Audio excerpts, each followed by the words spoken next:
Buenas tardes. I am CHERRÍE Moraga, and I am the co-director with CELIA Rodríguez of Las Maestras Center for Chicana, Indigenous Thought, Art, and Social Practice. And it's really, this is the first of our series of In Good Company.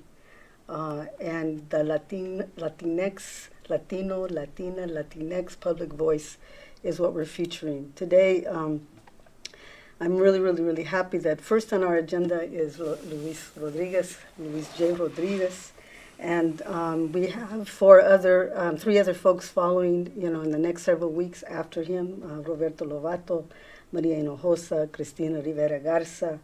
And the thing that has all of them, that they all share in common, is that they all came out with books in 2020, which already seems a long ways away, Mm-hmm. And so the books, what they share in common as well is that they're all on some level involve personal narrative. Some of them, these are journalists, these are poets, these are public writers. To begin with, also, I really want to thank our sponsors. They are Chicano Studies Institute, the Department of English, Interdisciplinary Humanities Center, and the Multicultural Center. And I want to say a few words about the purpose of the series, and which came to us, really as a result of all that's happened in the past year, and really what we see as the invisibility of the Latino response to all the stuff, all of the we're talking about the Black Lives Matter movement. We're talking about the continued immigration issues. We're talking about COVID. So we asked the question, as plague, progressive public protests, and right-wing revolt hit the streets and the capital of this nation, where was the Latinx voice in the national debate? Where was the Native voice, the API voice, when each one was distinctly and disproportionately impacted by the violence of COVID, whether as scapegoat or by infection, illness, and death? So we see this series as a chance to engage more democratically in the act of critical thinking in public, inside and outside the university walls. We really want to thank everybody for showing up, but above all, I want to thank Luis. This has been really, for me personally, a really important conversation to have. I have conversed with you over the years with your work, on the page, back and forth. We have whole conversations.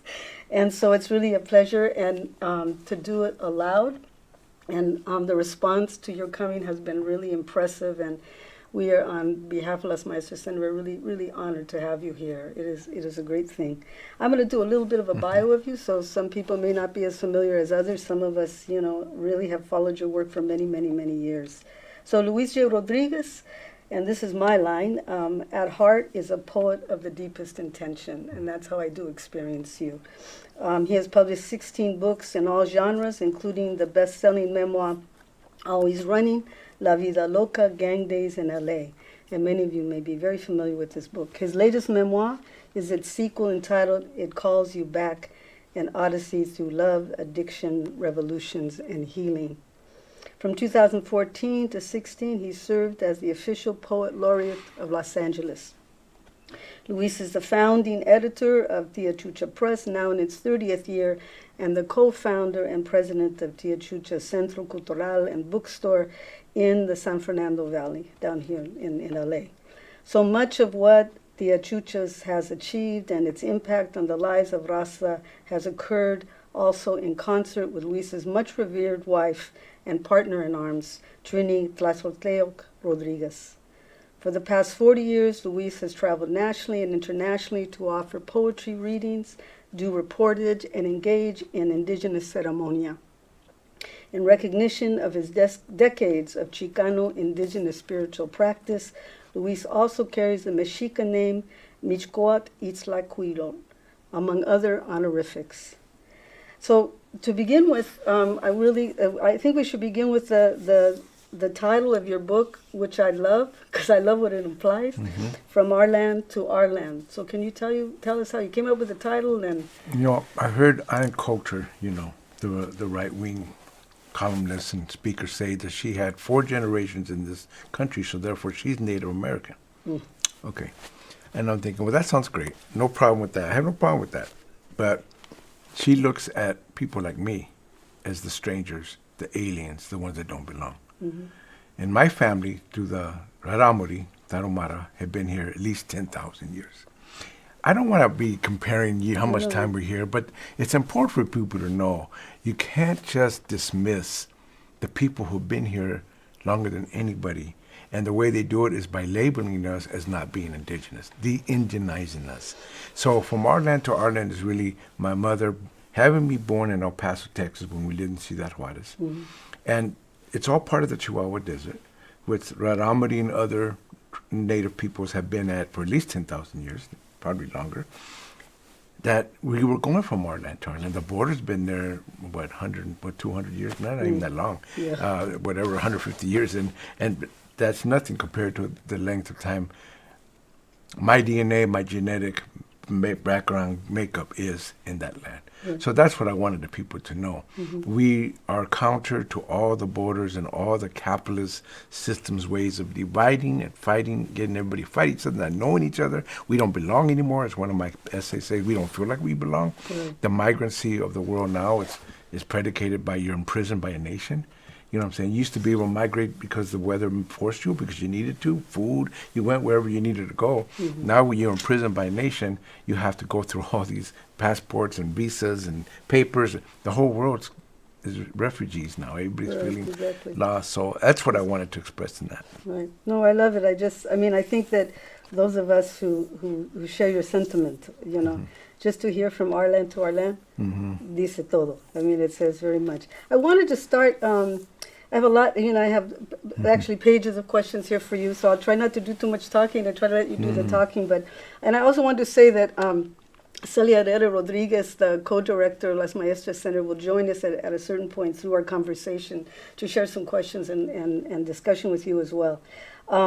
So why now, like of all the books you've done, and you've done like all the different genres, right? Why now the essays? Right, well, this is your first collection. First collection of essays. Yeah. 2 reasons. One is I had a lot of essays published, and I needed to put them together. But the other thing I realized is I couldn't just republish those essays. Times have changed. I rewrote all of them for the period that we're in. So they're really new essays for this time. And I think I felt like anything, I'm having an argument with my country, with my world, and not an argument against so much as an argument for a new vision, a new imagination, which everybody now is talking. I was talking about reimagining things for a long time. I'm not the only one, obviously. But it was a big thing that we've been talking about. How do you reimagine the cultural space, the economic space, the political space, all of it? And especially with the pandemic, you realize that everything was in crisis. It showed the gaps and fissures in everything. So we really have to reimagine everything in order to move forward. And that's really what my need to do the essays is. It's like an argument for another world. So I think that's kind of what I wanted to look at, because I feel like even in your poetry, that like I always feel like that there are many essays too, right? I mean, I share your sentiment that way, of that it's like we're always trying to get a point across, I know. And so I felt those, I'm a admirer of your poetry, and then you have these 2 memoirs, right? So many people don't know the whole narrative of your story, and I know you have told your narrative many times. But I think what's like what the essays to me are interesting is that because you're kind of putting together all the multiple sort of sites of our discrimination, sites of our oppression, but also you're putting together this kind of this roadmap to liberation, which integrates all of these, right? So I kind of wanted to kind of break things up a little bit that way, and kind of look at the ways in which the things you're critiquing, and also have conversations with you about those your point of view. But I think it'd be good for people to get a little bit of, because I want you to start with that LA, the barrio. Yeah, and but before you do that, I think it would be beautiful for you to. It's so interesting because I had asked Luis to read a section from his book because I wanted you to hear his voice, and it was so funny to me because the section you picked was the one that I had big old asterisk next to, and I said, "This is it, man. This is it." And so that's what he picked. So can we hear your voice first, huh? L.A. So this is from the essay called "Prickly Pear Cactus: Experiencing Los Angeles with Other Eyes." This is the very end of it. This is the Los Angeles where Santa Ana winds scatter dry leaves, and droughts make tinder out of the formerly green brush, where wildfires are metaphor and reality for our internal and external terrains, where the city's music but also muscles, a rain dance often with no rain, neon glare and smog-tinged skyline held together in a spiderweb of freeways. It's a place where even jacarandas and palm trees are transplants. This is where the city's buildings are bricked and nailed together with survival stories, war stories, love stories, the kind of harrowing accounts Los Angeles unfurls at 3 a.m. when ghosts meander along the upturned pavement or rumble by on vintage cars and all-night diners convert into summits for the played-out, heartsick, and suicidal. There's a migrant soul in this rooted city. Skid Row next to the Diamond District. Waves of foam against barnacled piers. Cafes and boutiques next to botanicas. Ravines and gullies turn into barrios. Rustic homes with gardens dot bleak cityscapes, and suburbs burst with world-class graffiti. Fragmented yet cohesive, Los Angeles demands reflection on ourselves and the unstable ground we call home, where people die for lack of a roof or food or compassion. As renowned LA writer John Fante would say, these persons are songs over sidewalks, imaginations on the interchange, humanity that deserves connections, touch, breath. These roads, bridges, and alleys also contain concertos. Breezes over the ocean's darkest depths are replete with harmonies, and a howling moon and red sunset serve as backdrops for every aching interlude. Los Angeles is where every step rhymes, where languages flit off tongues like bows across strings, skateboarders and aerosol spray cans clatter in a daily percussion, and even angels intone, "We can do better," while haggling at garage sales. I love it. I love Thank it. you. Yeah, I feel like when I, just speaking for myself, like all the places you're talking about, particularly when you're growing up, which was San Gabriel, right? And when at the time in which when Native Country of the Heart came out, which is a memoir of mine, I had all these young people coming up to me and say, "Thank you for writing about the San Gabriel Valley." People don't know too much about San Gabriel Valley. I'm a San Gabriel Valley guy too. That's the point. That's where I was. That's why it's important, because the valley, people don't realize that it used to be orange groves and walnuts for a long time. Right. And the migrants, Mexico, came in there in the 30s and 40s, and they dotted the valley with little barrios. Yeah. There's 100 of them at least, probably yes, more. yeah. And that's the barrios we grew up in. But then we got surrounded by all these white suburbs. They got rid of the groves. Yeah. White money. These were white people with money. John Birch Society came in very big in the 50s and 60s. They ran the schools. We were confined. The sheriff's deputies was our army against us. That's the way I felt. People don't realize how bad it was in the San Gabriel Valley in those days. I know it's changed. It's become just a whole different world. But the world, to me, was still very clear. The sense that, again, we don't belong, the sense that you didn't have a place, the sense that you had to erase yourself just to be seen in the world. That's kind of strange, but that's the way it was. Well, it's but to this day too, it's still tons of raza there. Still there. Well, they say 70% now of San Gabriel Valley is Mexican, Central American. 20% is Asian, which has the largest number of Asians in the whole country. Right. So it's really different now, because it used to be, when I was growing up, a lot of white people. Right. The white people of wherever they're at, there's just not that many. Yeah. Now it's becoming a community of color, but however you want to say that. Right. So So tell us a little bit about, you mentioned, I used to work at Garvey Park. Yeah, I know. So so these are places that we're sharing today. I was like, I can't say, I was just a couple blocks from the Mission. Yeah. But in the, there's so much you're telling here, and also in your other work where you're talking about the Lomas gangs and all of that. those are the dudes and the little lomitos and all that were hanging out in this park. Well, you know? the park, that became our park, even though it's in the flatlands. Yes, right. Because the Lomas was hidden away. There's one area up Angela Street from the flatlands where you get 88 steps, and then you're in the Lomas. 88 steps. Everybody knew what those steps were, and then you're in the Lomas. But we had the flatlands for good reason, is to actually protect the Lomas, because in many ways our enemies were other barrios. Unfortunately, it was Sangra and Monteflores and all these neighborhoods where I have a lot of good friends now. I mean, there are gente. I don't have a lot of war with nobody. I mean, they're beautiful people, but we were at war. And the flatlands kids got it worse because they were the first ones to get hit. It was hard for people to go up into the hills and do things because the hills were really winding. You couldn't really get away. We knew how to protect ourselves up there. But the flatland kids were getting killed at a greater rate. So Garvey was one of our bastion. We had to hold on to Garvey Park. Maybe we saw each other. I probably did. I mean, I had a very different life than you did. Yeah. But still. And most people did. When I talk about this stuff, I try to make it clear. Even in the worst neighborhoods in East LA, the majority of people were not Cholo gangsters. The majority were people trying to survive the best they could. But you're going to have a critical mass number of Cholo gangsters because of the poverty, because of the whatever else is going on.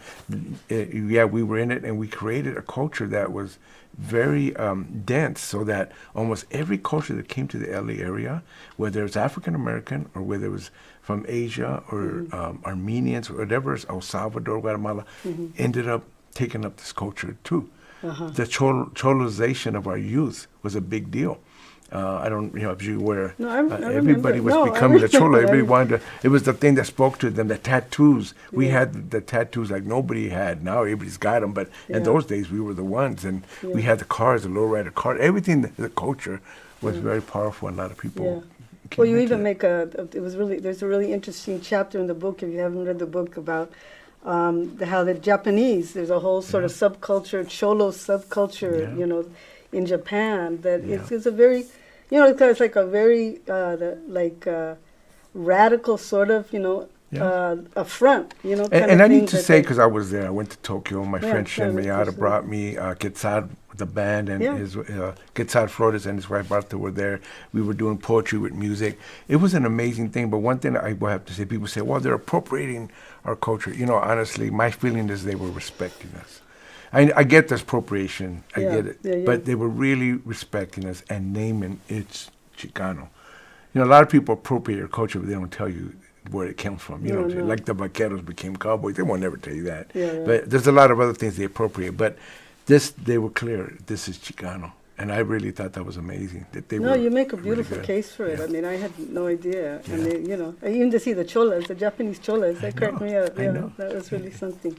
So I want to get to a little bit about, that I think the story about how you turned your own life around, right? I mean, this is kind of the classic moment in your life. And, it's sort of like also how you have this beautiful line that you refer to as an epiphany, right?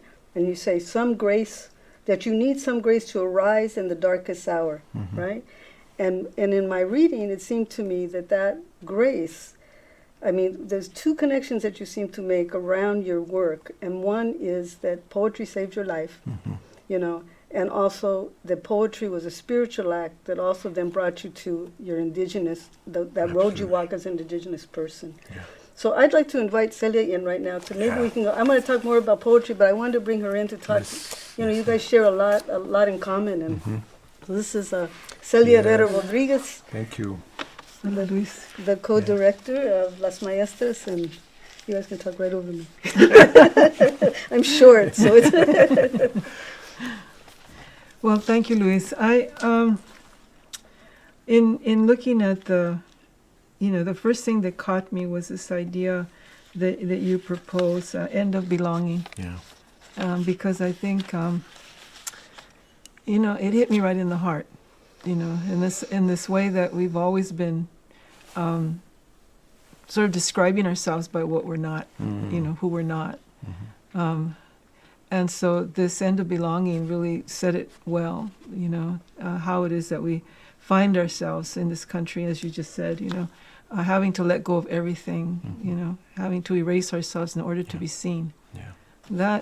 that is something that's ongoing.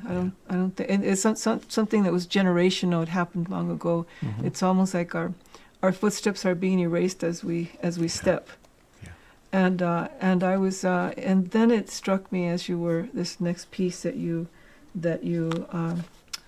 speak to these key connections that you make. Mhm. It struck me because I have been listening, trying to understand our value systems as Chicanos, as Chicanx indigenous peoples. You know, what are the values that remain in our homes? Yeah. And I say that because my son said something to me, which I keep wanting to credit him. He said, we have all these philosophers now. We speak very lofty language and about ideas and the philosophies of indigenous peoples. And yet, he goes, none of us have gone to middle school. You know, and what he was referring to was the everyday, the basic teachings, what it is that things mean within the world to us. And so when you named those 4 key connections, I thought, good. That was so solid to be able to see that and to have you name them, really speak them and define them was very helpful. And so then it reminded me that, as you say, you went back to the red road, or you went to the red road in your own path of healing, which is, I think really something of our generation. So I wanted you to speak about that. I think of it as a red road of life, and I think that's how you also proposed it. Yeah, I wanted to make it clear to people that the red road it's a narrow road. But in that narrow road, we're in a big giant road where every human being is at. And the road is leading to the same place. And it's not that I'm going to be a red road because I'm going to be a better Indian, as I say in the book. Or if you're Christian, I'm going to be a better Christian. That's not the end of the road. The end of the road is to be a whole, more healthier, more decent, and complete human being. The way you get there is your choice, or maybe you've been given it in your life. But those roads all lead there. I think it gets really weird when people start saying, well, no, the red road is to be this person, this religion, this church. And when that's not, the churches either work with you in that road or they're blocking you. You know what I'm saying? And so I look at it the same way. I went to my indigenous because of my mother, bless her soul, who was a Mexican that wanted to let me know somos tarumaras. That was important. Yep. How many of our people even know this? And that my mother would fight for it constantly. She didn't grow up tarumara. She grew up in the ghetto, La Tarumara in Chihuahua City, which was all casticized, and they didn't have tarumara names, they didn't have the language, but she knew somos tarumaras. She knew that much. I have to honor that, but I also have to honor everything we've been through, because as people, we've been through all these things. We've been everything leading up to it, and like I was saying, we're all nested. It's all nested in us. People have given me awards for being Hispanic. I'm not really Hispanic. I'm not from Spain. I'm not really. I have a Spanish last name, and I speak Spanish, but Hispanic is limiting to me, but it doesn't matter. It's part of who I am. You know what I'm saying? Yeah. You can't say it's not. But it's all necessary, and the deepest root I have is indigenous, and I always want to be able to tap into that. And I can't deny the rest of it. I just have to know that root is one I can pull from, and it's still alive and very vivid.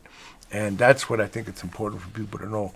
For us, the 4 key connections are what my masters and teachers and elders have taught me. And I put it together because I was also studying a lot of mythology, and I realized that all mythology, and this comes from all cultures, were trying to address the 4 key connections. Sometimes 2 of them, sometimes 3, sometimes just 1, sometimes all 4.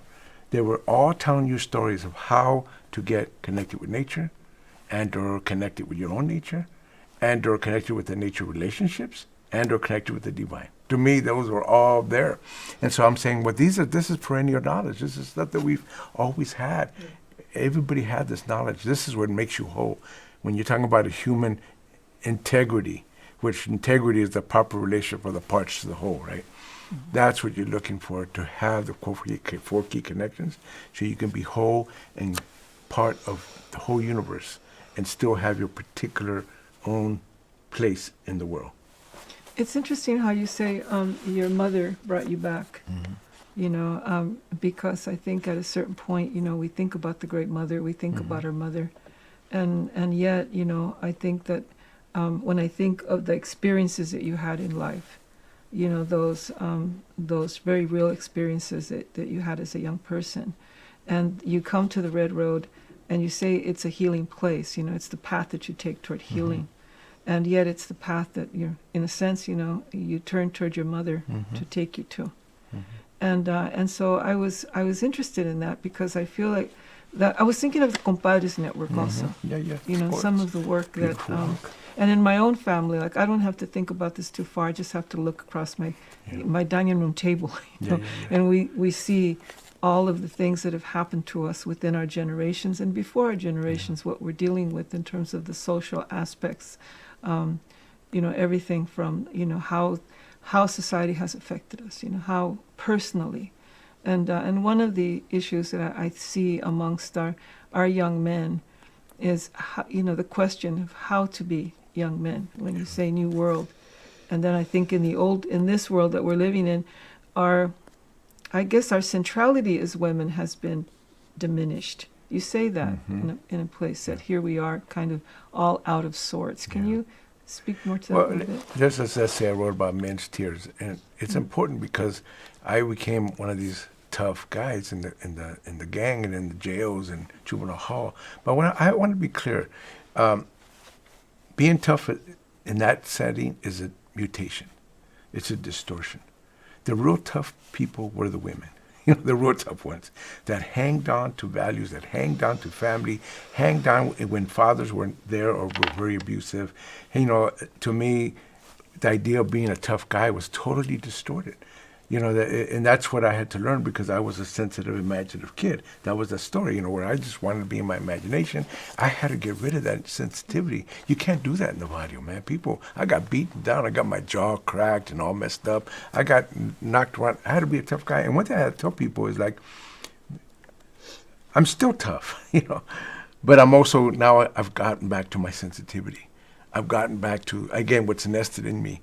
I can go any place. I'm not scared of any place. I can go to prisons. I've been going to prison 40 years. I can go to the roughest barrios in El Salvador, Guatemala, Juarez, Ciudad Juarez, when it was the murder capital of the world. I can go anywhere. I'm not scared of nobody or nothing. Not because it's not danger. It's just that I've been through so much. I've seen so much. I can walk into everything. There's always danger everywhere I go. I expect that the real dangers are when you least expect it. So if you think it's going to be dangerous, it's probably not the real danger. But the point being but now I also carry that feminine part of me. I carry that part of me. As I say, the feminine, what my indigenous elders had taught me is the feminine is the first primary energy. We don't teach that in our schools. And even when people talk feminine, masculine, they miss that. It's the first primary energy. It's the answer to what came first, the chicken or the egg. The egg had to come first because the design comes first. That's the feminine. That's before you can create anything, before you can fertilize it, before you can implement, you have to imagine it. You have to have the design. That's the feminine energy that we don't give enough time to. And so it's primary and it's first. And then, of course, the masculine energy, the way nature works. And again, I'm not talking about strict binaries, because we're not talking about that. It's very fluid in nature, obviously. But it's important to know that it's something that nature teaches you. The masculine energy is the implementation part, the organizing principle. But it has to be secondary and it has to be variable.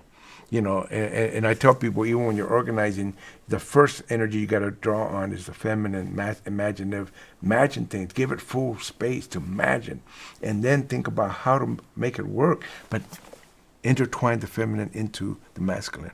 It doesn't just go feminine and masculine. You know what I'm saying? Mm-hmm. You intertwine it. And again, being careful not to fall into those binaries that people say that are strict and there's no, nature doesn't work that way. But still, it, to me, became a great teaching that my elders gave me. And I saw it when I went back and thought about the women of my life, my tia Chucha, which I named everything for her, practically. Mm-hmm. My mother, my beautiful wife Trini, my daughter. In other words, the women in my life and the women that I saw in the barrio and in the streets and everything else is like, this proved to me what the teachings were giving me. The women, but also the feminine in everybody's life.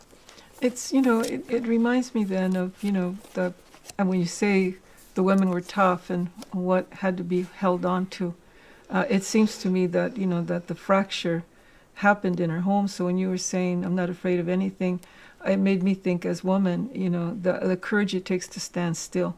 Because I think that as women, the home became the prison in the sense that you say the nation becomes a prison. Yeah. Well, in our home as women, the home became the prison, and occupied territory that was at once, right, and still was, our place of strength, but then became prison. So as I think we're in the generation that we can say, at the first opportunity to flee, you flee the prison, even if you're leaving the place of strength. Wow. So the return then is to have the courage to stand still long enough for everything to kind of land back. That's beautiful. And then you have to face it, right? Yeah, that's beautiful. I think Exactly that's the response I had in reading your book. I thought this is a conversation, right, that we have to have about what happened to us, in our how we experience the fragmentation. Yeah.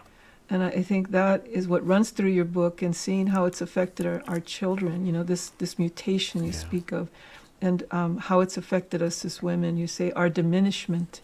My grandmother used to say we had to have great integrity because we had no man to stand in front of us nor behind us. And that we couldn't even count on other women because our power came through men now. And that, was my first lesson in feminism from my grandmother. They tried to explain to me what it took for us to be able to survive, as she said, as a woman who wanted to be free. Yeah. She wanted to have her. And that was my Tia Chucha's story. They made fun of her. They said she was crazy, but she just wanted to be an independent woman. And in Mexico, with the patriarchy and the machismo and everything, that's very extremely hard. She took it on. She even said she had 2 or 3 kids. I don't remember it was because I was in Mexico, but she says, I never wanted to get married because I never wanted a man to tell me what to do. This is in the 50s and 60s ago. And people would say this, she was, but that spirit was powerful. Everybody called her crazy, but she wasn't crazy. She was in her own dream and living out that dream, and I wanted to be that. She became the biggest influence in my life growing up. I lost it when I was in the gang. I turned away from all that, and I was ashamed. I turned away from my mother. She kicked me out of the house at 15. That was my turning away from Mom. Forget Dad. My dad was like another story. My dad was another terrible story. But my mother, I turned away from my own mother to be in the gang, to be in the men's world, which was a distorted, mutated world that I entered. And if you read Always Running, you know that part of that world, I got drawn into the violence. I got arrested for all those violent acts. I was shooting people, I was stabbing people, I was in war. But there was also other terrible things that I wanted to speak on, like the rapes, the terrible ways we treated the women in our own barrio and other barrios. Nobody was speaking on it. I had to talk about it. I didn't have any courage or any idea how to stop it, but I knew this is something that I couldn't be a part of. I couldn't take part. I couldn't see myself. I knew one guy, one of my best friends, who ended up dying of overdose of heroin, but he one day told me, I raped 17 women like a big thing, and you know what, man, it wasn't right for me, and I didn't know how to stop it. I didn't know how to talk against that. I didn't know how to voice what I was going through. I had to do it now in a book, later, because again, tough guys don't talk against that stuff. Tough guys don't, you know what I'm trying to say. We don't stop it. We feed on that terrible distortion of what it is to be a man, and we feed on it, and then we become that distorted man, and then that becomes our prison, for every man, carrying this terrible, terrible weight of what that lie of what manhood is. And that's one of the reasons why I wrote that essay, to get us to break through that lie. So I guess what strikes me then, if you can talk about it, I'm not sure if you want to, it's okay if not, but I was interested then how all of this featured then in your coming to this red road and the experience that you had with the omblecha. Is it's a very personal experience, but I think that, as you say, always running reminded me of always moving, always, so then to have to stand still in it.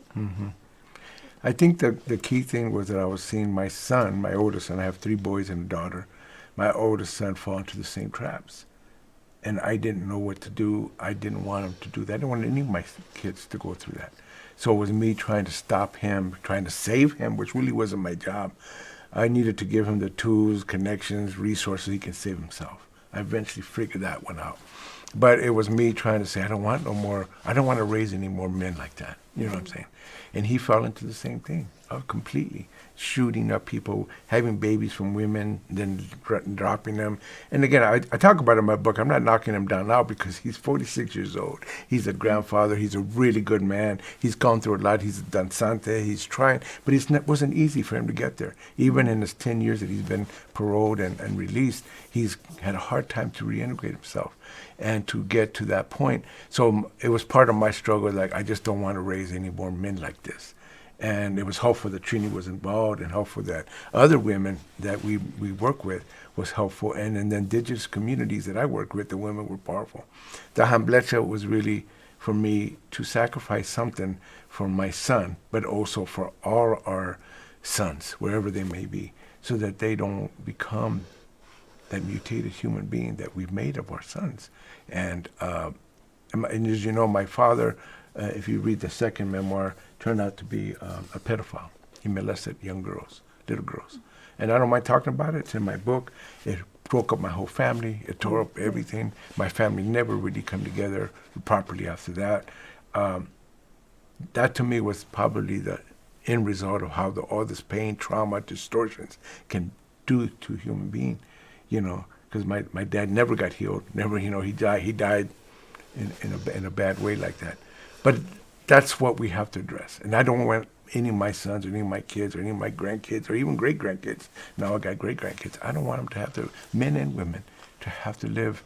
So the vision for me is, can we have those 4 key connections so we can be integral as community, integral as human beings, integral as men, women, and everything in between, because again, the fluidity of it has got to be properly seen and identified and accepted, because it's part of who we are. It's what makes us who we are. I know when I was in Oaxaca, I was with the Zapotecos, how clear they were about queer.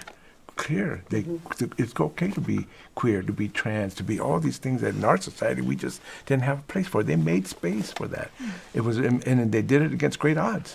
So it's part of who we are when we can accept the intricate, complicated humanity that all of us bring to the world.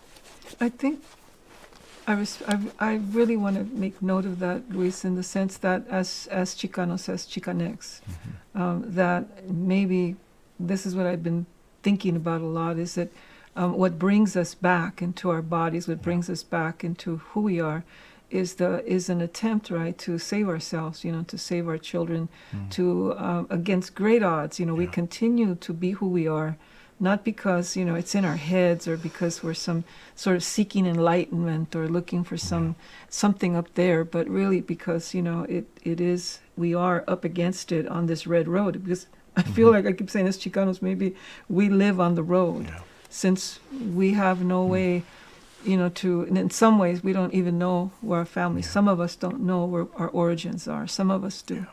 But here in this place, this disallowal that we are not allowed to ground ourselves, we are not allowed to be connected, that then our struggle has been that connection. But it's also been the connection toward work like yours, you know, where you have to be in your body and be in your experience, because that's what directs and guides, that's what makes that aspect of culture. Like we need our culture to suit us, because that's the only way that we're going to survive, if the culture can open up enough for us to be in it and to move it forward. So I want to thank you for you know, for the way that you phrase those things. It allows us then to, you know, to really look at the truth, you know, of our experience. Yeah, well, absolutely. And, you know, one thing that I know that there's a lot of challenges among our own community. Who are we? Are we Chicanx? Are we Latinx? Or we're not? People want to debate. But I tell people, listen, as far as I'm concerned, it's all made up stuff. It's all made up anyway. So just reimagine that space. Reimagine it the way you know it could be. It's in your bones. My good friend John Trudell, before he passed, I spent 2 years with him. He became one of my teachers, and he was always talking about that. The genetic memory is still there. Yes, and that's what I'm trying to tap into. I'm not trying to make up something new. I'm not trying to, you know, just... The red road is narrow, you know. In other words, it's very clear, especially if you got teachers. You follow your teachers. But it puts you on a road where every human being is at and where everybody's on that road, you know. And that is trying to become that fuller human being, that more healthier, whole human being. And we're all struggling for that. And I do it as a Chicanx claiming and identifying who I am. Doing it for myself, you know what I'm saying? Because everybody else giving me every label they got. And again, I don't even deny any of them. I'm just like, let me pick my label. Let me pick what I think is important. Because that's where we're at now. Reimagining doesn't mean you're creating a world that has no connection to the world. It actually is grounding. You're getting deeper into the ground, deeper into the mother. And that, to me, is it's important. I think, thank you. I think what the conversation the two of you are having brings up so much, you know, the word that comes to me a lot is rechazo. Yeah, I know, yeah. There's And so much of that. there's just, you know, everything you're saying, I with my students, I've been saying he's a good brother. When I introduce you, I say he's a good brother. We don't know each other, but I know your work. You're a good brother, you know, in the sense of that, you know, that my understanding of what it is, you know, early on, you know, to say you're Chicana, you know, meant that there was a pueblo, that we are people, you know. So I consider you a good brother, you know, and what's very, you know, I think that when you think about too, because we're all kind of the same generation here, I mean, a couple of years different here and there, but same generation, and also California, you know, California people, and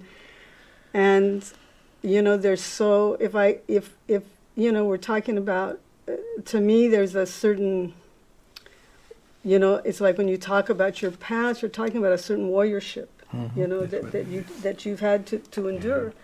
And I think that when you're looking at women, sometimes that warriorship looks really different, you know, how we're warriors in the world. Yeah. And also the same, you know, there were times when I was reading your book and I was reading the book and I was going, this is a man's world. This is a man's world. Yeah.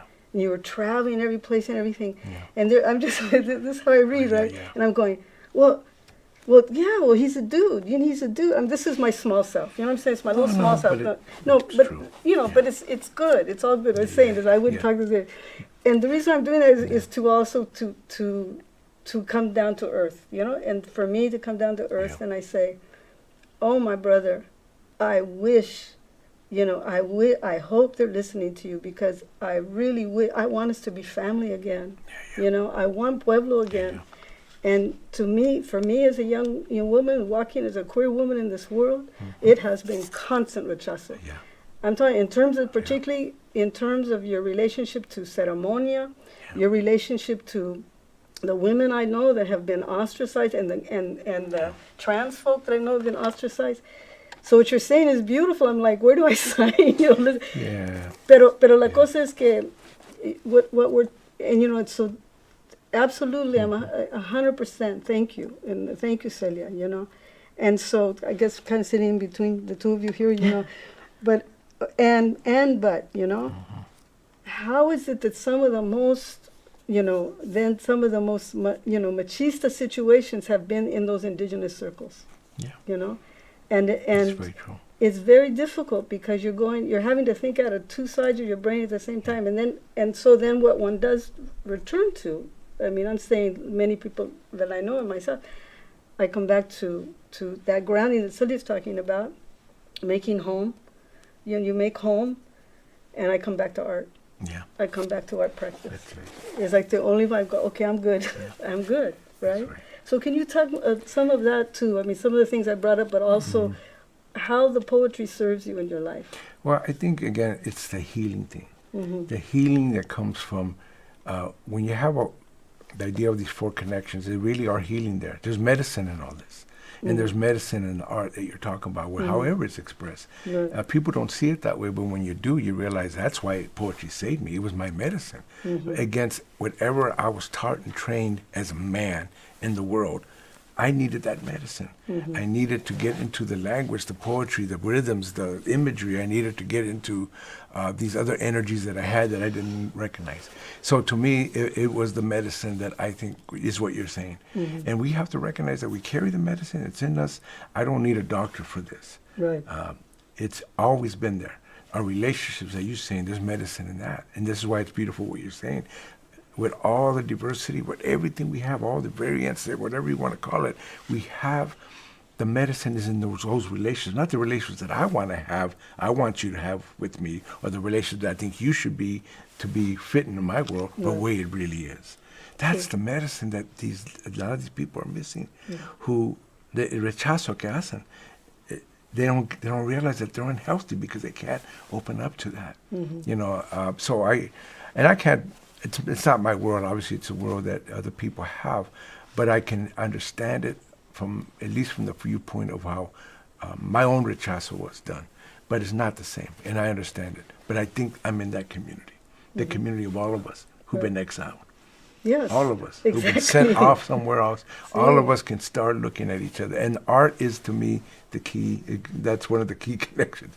Because art integrates all four of them. That's one thing I didn't get a chance to always say. Art integrates nature, it integrates our own nature, our own who we are, or however we are. It integrates the natures of relationships, and also integrates the divine. That's why I say, you know, with art, you tap into the divine. People think you need a church. It's fine if you have a church, you know. But you don't need a church. You don't need anything. It's all within you. The temple is you. You know, that's what people were always trying to teach people. And if you think about every teaching, whether it's, you know, Judea or Muslim or Christian or Buddhist, all of them are trying to teach you we are the temple, each one of us. And so I think that's what you're pointing to, the medicine that is in the arts, in that creative capacity we have to not just bring order into the world, but to really create something new. That, to me, is the medicine that we're all striving for. Well, because it also, I mean, I think more than anything, when you know, teaching writing, creative writing, to me, it's always trying to get people to get their ego out of the way so that the real stuff can come up. And the real stuff is contradictory. It's complex. You know what I'm saying? It's all, the real stuff that's its beauty, right? I mean, it's like, it's not, there's no party lines. It's like, you know, it's all, it's like, so even what you're saying, I think, you know, and Celia and I talk about this a lot, and the word, there was some conversation about the fact that, and actually, we've never done this before, but using Latinx in the title for this series, right? Yeah. We've never done it. We've done Chicana and then put an X, like we'll do Chicana and then a bracket X, right?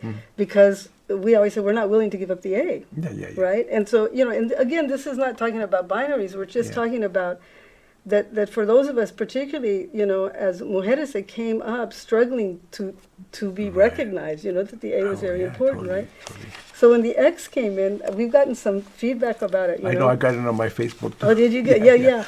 And so partly one of the things is that what I was saying to some of my students today, I'm just wondering what you're thinking about this, is that when we talked about Chicano, right, we had X for Chicano in the beginning, in the front, right? That came from us, right? That came from, you know, we're talking about Mexicano, you know, and how that was the X. Yeah. But where did this X at the end come from? Well, my understanding, again, being that Tia Chucha has been active with a lot of young people in these communities who teach me. I learn a lot from them. Yes. They brought the X to me. Yes, I'm because sure they were trying to say that the las and los, the as and os is binary, you know. And they wanted to say that the X includes everything and beyond. Beyond the binaries, including the binaries, whatever it was like, you know. So they brought it to me that way. I'm a student all the time. I'm learning, and I learned. I said, I get it. That's why I put it in the front of the book. I'm just cruising. I don't want to make it a politically correct thing. People start using this term, but I included it in here because I want people to know there's an evolution in all our thinking and our being, and it'll probably evolve later on some other thing. That's what life is. Don't make that don't fall into this is that it, and that's all we are. Even Hispanic is losing. We were all Hispanics for the longest time. It used to be all Mexican, you know. Now you can't just say Mexican because there's all kinds of people from other parts of Latin America. So, like, there's all kinds of things. But to me, it was these young people saying, this is how we include everybody. That's them saying it. Is it the best thing? I don't know. And I really don't even think that's important. Right. Well, I think that's the point. I mean, I think that partly what, and then because we're also talking about, because you're a wordsmith, right? And so we're talking about language, right? And then, and partly it feels to me that then our job then is to try to find just true words as they emerge for us, right? And it's like, and also to be, like you just said, you're listening to young people. You're just trying, maybe it doesn't quite hang with you so well, and you don't have to use it all the time, but it's like I have used it out of respect for them. Yeah. But I also know that there's a part of me, and I can say this, there's a part of me that feels like, because I'm a queer woman, so I'm LGBT, all that a lot of the stuff around how people understand binary and all that really came down from white people. And so partly, so my job, I think my job too, and I'm just curious how you feel about this, Celia too, is like, that my job too is that if we're really looking at, how to get ourselves back. That's why I would still use two-spirit. I use that language, and I try to kind of use. I mean, these are my choices, and again, like you're saying, I agree with you. Yeah. It's all good. It's all good. Yeah. But partly, I think, as teachers too, they're trying to say, when we're talking about how to get ourselves to unthink certain things, to realize too what may be the sources of how we're getting this information, who's bringing them to us. I totally agree with you. And how do we own our own? And again, it's all nested.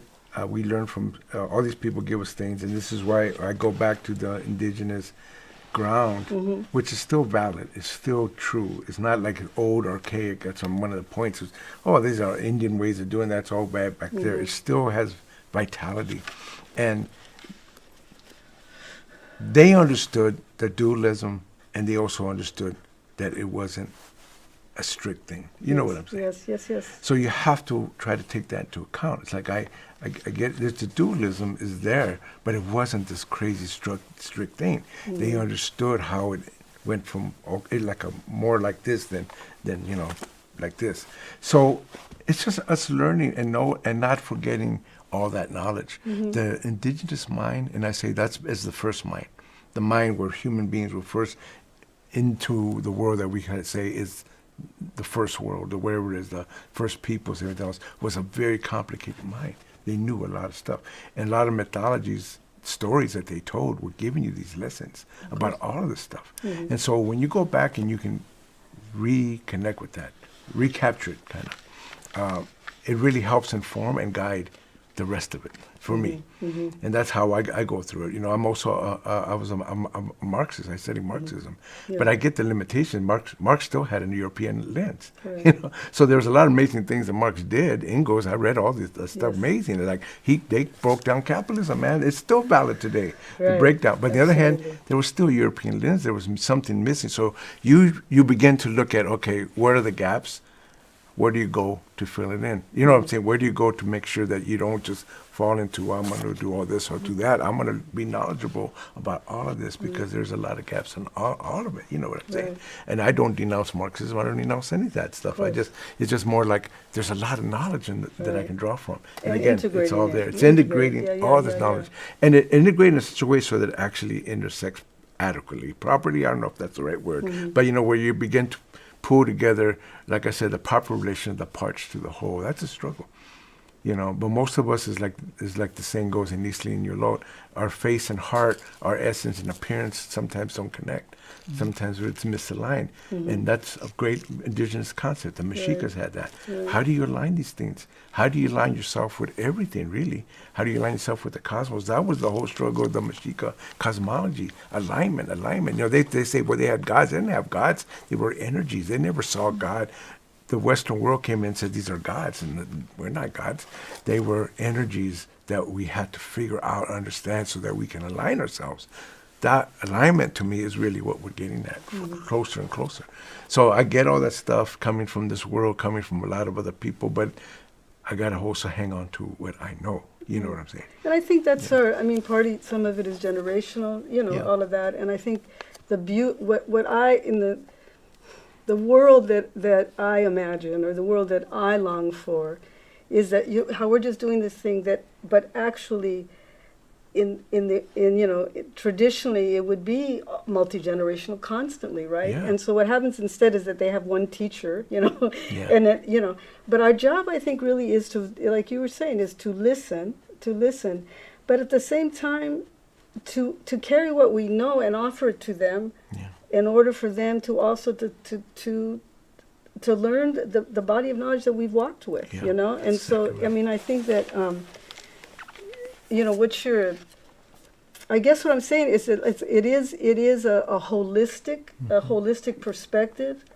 But like what we've also learned, and I learned this as a young person. I used to say, you know, when I was, you know, really starting to identify as a feminist, and then they'd say, you know, Chicano feminist, very specific Chicano feminist, and they say, well, you know, why do you have to say feminist? Why can't you say humanist? And I said, because if you don't say feminist, I said, then the woman's lost in humanism, That's right? true. So Yeah. the beauty of what you're describing is that even as you're talking about notions that are in fact, you know, I see yin and yang in this. I see this, you know, a lot of Eastern influence in what you're thinking. I mean, all this. But what brings it down to earth is that you are holding it within your own tradition. That's right. And that grounds, you see, that's your family, And to that's me, your village, that's your, That's you know. the erasure that I'm fighting against. Exactly. Because my people, wherever they are, the original peoples of this land, and I consider all of them my people, you know, are still vital and important, and they're my people. I don't need to make them anybody else's people. Hoping I'm making sense. Yeah, I got to go to my mom's roots. dig it. No, I got to go to my mom's roots. I have to. I went to Copper Canyon. I went to Sierra Tarahumara. When my mom told me, "Oh, why did you go, Betty?" When I came back, she says, "Que bien, mijo, que bien." She was glad that she doesn't even know that. She finally realized, well, you're going back to something I don't even know. You went to the people. Yeah, and I learned a lot from them. But that thing is because that's me. I don't mind studying Buddhism. I know a lot of great Buddhists. I don't mind. And people should do all this stuff. But for me, what speaks to me is what the deepest ground that I can walk on. That's what I want to walk on. That's why I'm on the red road, you know. Again, I'm not proselytizing, can't convert nobody or nothing, you know. It's the red road that speaks to my own genetics, whatever it might be, wherever you want to call DNA, even though I point out that in the long run, that doesn't really matter because no indigenous people looked at you and said, you have this blood, that blood. That's just white Western thinking, you know. Exactly. Yeah, we never segmented ourselves. We have all this different, the whole world's in me, as I pointed out in my other things. But I also know that my deepest root is there, and I want to go back there, and that is why I go on the red road.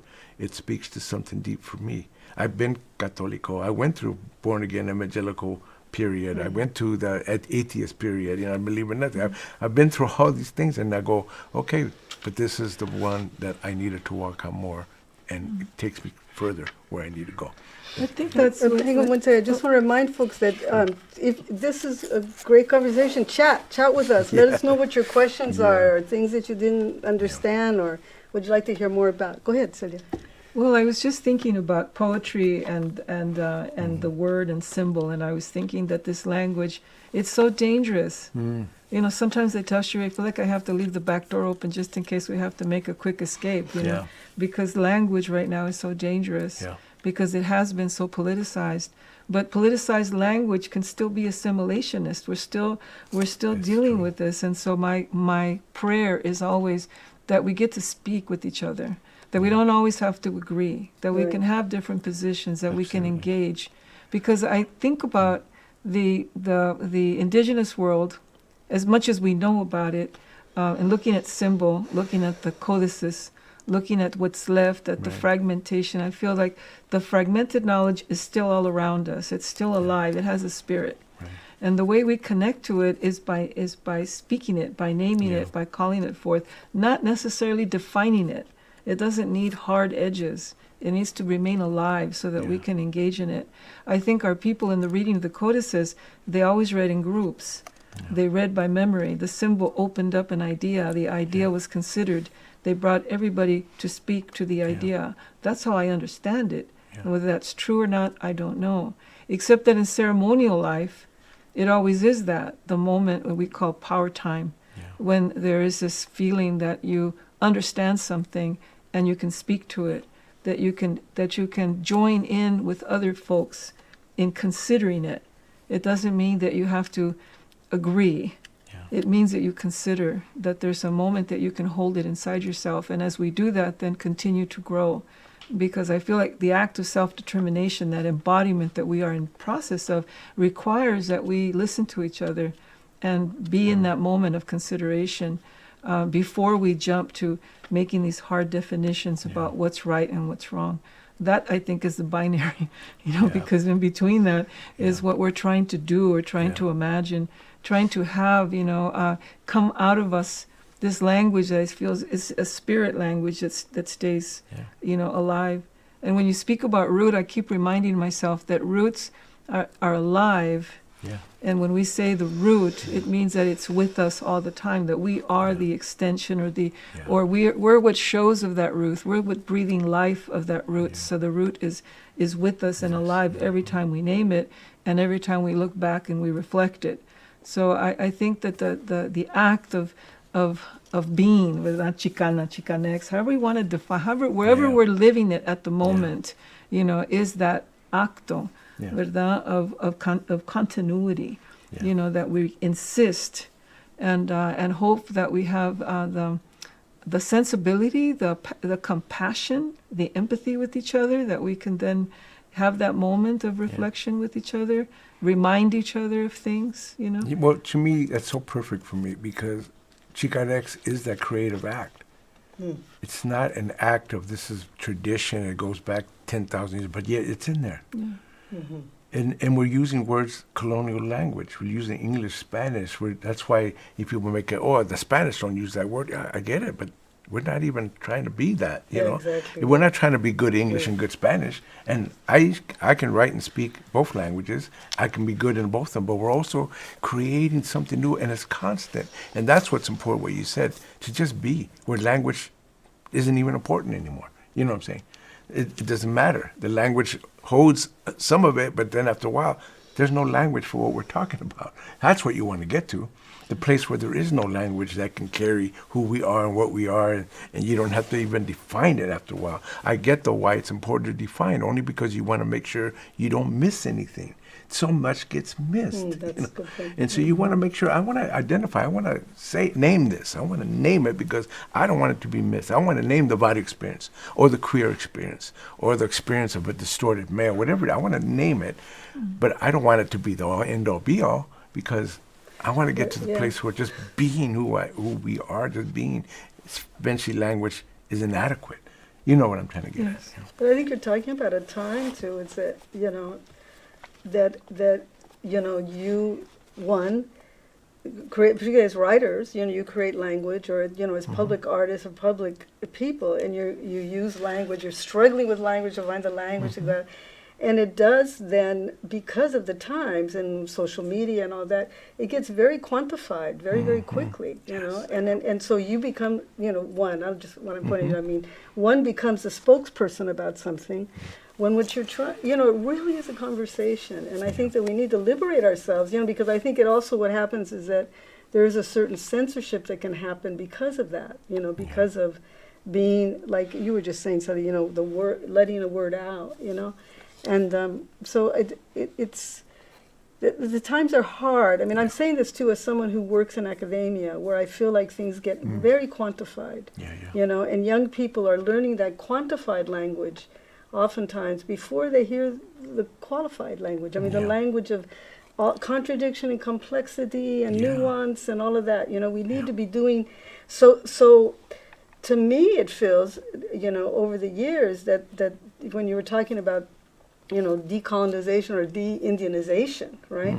It's like that, it's almost like in a certain level, things are beginning to have some movement now, but very, very much that it's a harder battle now to keep our own, right? To keep our own, to be able to let them know that all that they come in with from as indigenous people, as Chicano people, as Latino, whatever their traditions, Iranian, whatever they're coming in with, that is a site of knowledge. Yeah, it is. Yeah. And it's very. I say this as a now a professor. That it's very difficult.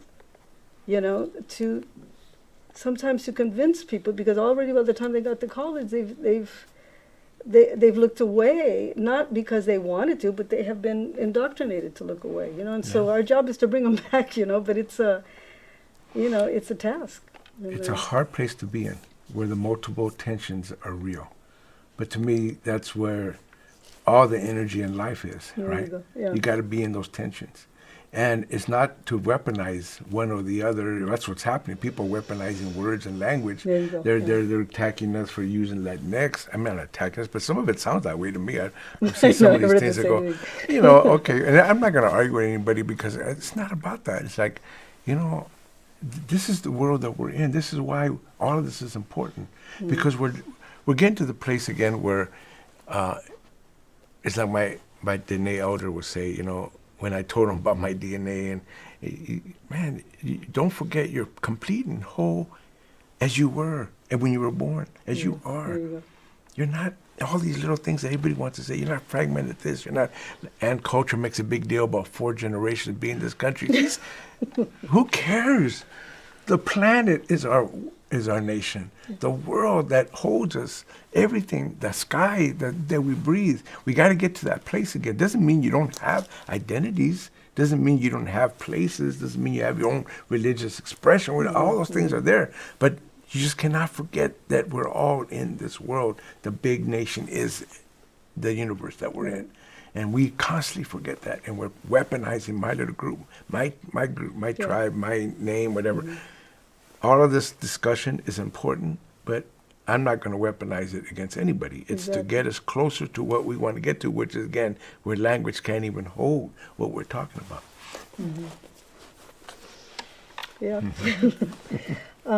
I think that I want us to use a little bit of your... I would like to hear you read again from the book, and there's one section that really, really moved me. Okay. And it's related to this whole thing about poetry, and it's the time in which, I think I have the page here, but it's the time in which you go into the prison in Juarez. Oh yeah. And so there's this riot in Juarez. I think it's page 54, around there, something like that. And no, 146. Okay, thank you. If you could tell that story and then read that, because you're talking about that my only defense, my only battle arms were poetry and more poetry. So if you could read that section, because to me it really, it describes so much that it's just what we're talking about, is that all of the hostility, all of the sides, and this is going to be a riot, right? Yeah. And you walk in there and you just start throwing poetry at it. That's the weapon. That was exactly. So it's a beautiful moment. And I think I'll set up really quickly, that I've been working in prison for 40 years. I did not do state prison time like my son and all my homies. I ended up in 2 adult facilities, county facilities, and I was in juvenile hall and I was in jails. But I got out of it. The movimiento gave me enough vision and imagination for me. I'm never going back. I got rid of all the drugs. I was on hard drugs, reading heroin. I was in bad shape. Yeah. But it gave me enough to say, I'm never going back there. I'm never going back to La Vida Loca, but I had still a lot of issues. But one of the things that helped me is I needed to go back to the prisons because everybody I knew was there. Yeah. And that work ended up taking me around the country, going to prisons, and then it took me around the world. I went to prisons in Italy, and I did juvenile offenders in Italy, and then in England. I went to prisons in Argentina, 5 prisons there. I went to prisons in El Salvador, 10. Terrible places, great people, all the people great, horrible places. Guatemala, 2 prisons. I went to 2 prisons in Nicaragua. I spent a month in Honduras with my wife Trini, working with abandoned girls in an abandoned girls' home. And then but Mexico became, that Juarez where I was born, at the time had the murder capital of the world, more murders at the time. And they had all these riots between all the drug cartels and the different gangs that they brought on their sides, because they had all these deported Chicanos that were now working one gang cartel or another. And I don't want to name the gangs, but there was 2 big ones there in Ciudad Juarez they were deported from the U.S., from Texas. And they were horrible to each other. What they wouldn't do in the U.S., they did there. They would slaughter each other in these prisons. They would have riots and just kill each other off. So in Ciudad Juarez, a year before I showed up in this prison, they had a riot, and I think 20 people were killed. I mean, we have riots in this bad in the U.S., but there are hundreds of people can get killed.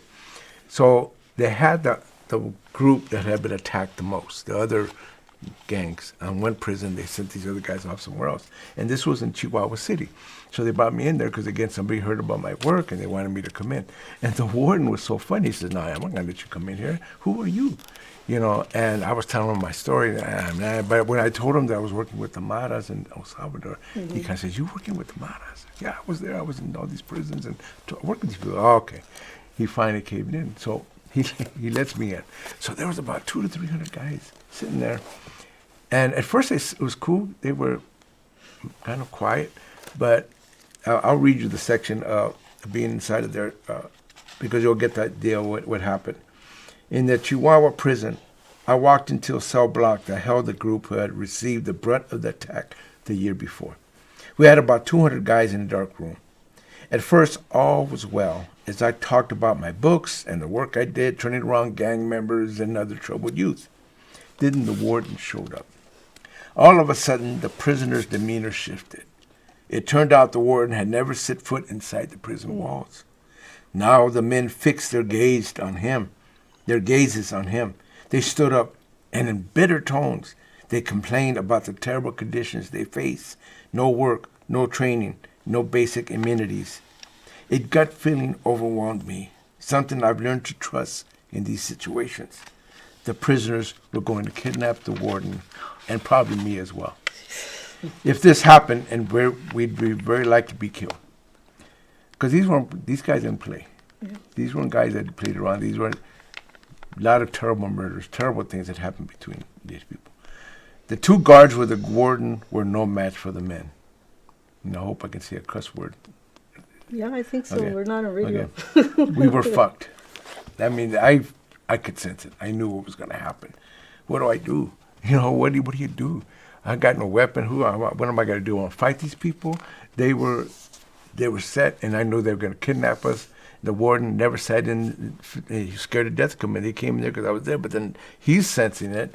So then I did the only thing I could do. I began reciting a poem of mine in Spanish. You want me to read the poem? Yes, I do.